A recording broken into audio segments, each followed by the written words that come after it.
मैं कई माननीय सदस्यों का भाषण सुना। हमारे बगल में बैठी हैं सुप्रिया सुले जी, उनका भी मैंने भाषण सुना। वो कह रही कि सरकार से वो कंफ्यूज हैं, क्योंकि सरकार के एक माननीय सदस्य कुछ कहते हैं, दूसरे माननीय सदस्य कुछ कहते हैं। ये तो सदन की बात है सभापति महोदय।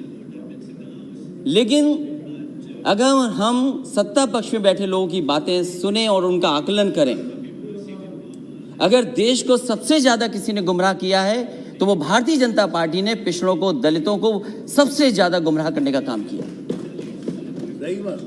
और सभापति महोदय, नियत साफ हो तब हम उम्मीद करेंगे कि आरक्षण बचेगा। हम तो सरकार चलती देख रहे हैं उत्तर प्रदेश में। क्या सरकार वो भारतीय जनता पार्टी की नहीं है? क्या वो भारतीय जनता पार्टी के विचारधारा के लोग नहीं है? जहां तक आज कॉन्स्टिट्यूशनल अमेंडमेंट बिल की बात है, मैं दो बातें बिल्कुल साफ कहना चाहता हूं। हम सब स्वीकार कर रहे हैं, सदन के जितने भी सदस्य हैं, ये भी अच्छा है कि स्टेट्स को मौका मिल रहा है, वो अपने आप फैसला ले सकते हैं किन जातियों को ओबीसी में शामिल करना है। लेकिन क्या एक ही जगह पर जब तक आप 50% की कैप नहीं बढ़ाएंगे तो क्या ओबीसी को पूरा अच्छा मिल जाएगा? आप एक ही कमरे में न जाने कितने लोगों को बैठाना चाहते हैं। आप कहते हैं इसी सदन में, क्योंकि ये लोकसभा छोटी पड़ रही है, हमें एक सेंट्रल विस्ता बनाना पड़ेगा, क्योंकि बड़ा सदन बनाना है हमें, सब आराम से बैठ सके। तो आप अपनी सहूलियत के लिए तो बना रहे हैं सेंट्रल विस्ता, लेकिन आरक्षण जो सबसे मूल भावना रही मंडल कमीशन की, उससे खिलवाड़ कर रहे हैं। कौन नहीं चाहता जाति जनगणना हो? माननीय सभापति महोदय, हमसे बेहतर किसी ने नहीं देखा होगा कि जातियों में नफरत अगर कोई फैलाता है तो ये भारतीय जनता पार्टी के लोग जो नफरत फैलाते हैं। मुझे याद है चुनाव मत भूलिए, इन्होंने चेहरे आगे किए, इन्होंने चेहरे आगे किए कि ये ओबीसी मुख्यमंत्री होंगे, ये ओबीसी मुख्यमंत्री होंगे, ये ओबीसी मुख्यमंत्री होंगे। लेकिन जब मुख्यमंत्री बना तो कौन बना? ये हर जाति के अंदर नफरत फैला दी इन्होंने।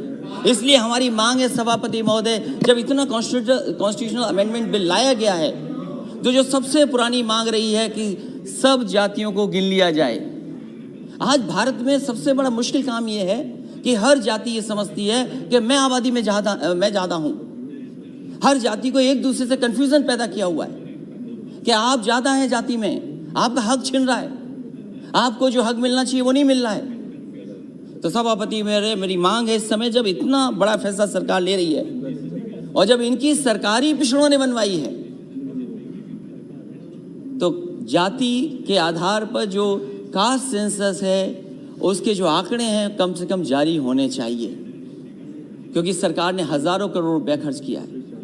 ये हमारे समाज की सच्चाई है कि जाति की सीमा के अंदर ही हम रह करके काम करते हैं, उस सीमा से बाहर नहीं निकल सकते।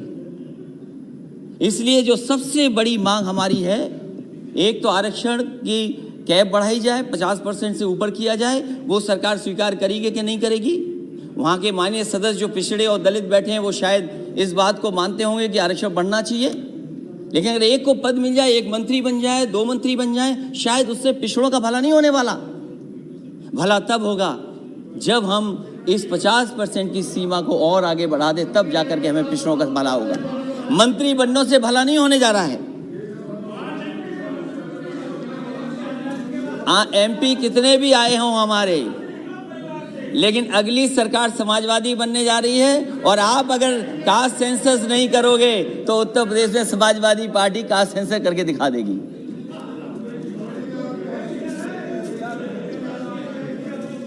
और वो नारा जो सोशलिस्टों ने दिया सभापति महोदय, क्योंकि जब 50% से आगे की बात मैं कह रहा हूं तो वो नारा हमें याद करना चाहिए। सोशल लीडर्स ने दिया कि सोशलिस्टों ने बांधी गांठ, पिछड़े पावे 100 में 60। और ये सरकार न भूले, आपको पिछड़ों ने ही मौका दिया यहाँ बैठने का। जिस दिन पिछड़े हट जाएंगे और दलित हट जाएंगे, आपका पता नहीं लगेगा कि आप कहाँ पर हो। इसलिए सभापति महोदय, हमारी 2 ही मांगे हैं कम समय में। एक तो सीमा बढ़ाई जाए और दूसरा ओबीसी के कास्ट सेंसस के जो आंकड़े वो जारी किए हैं। बहुत बहुत धन्यवाद आपका। धन्यवाद।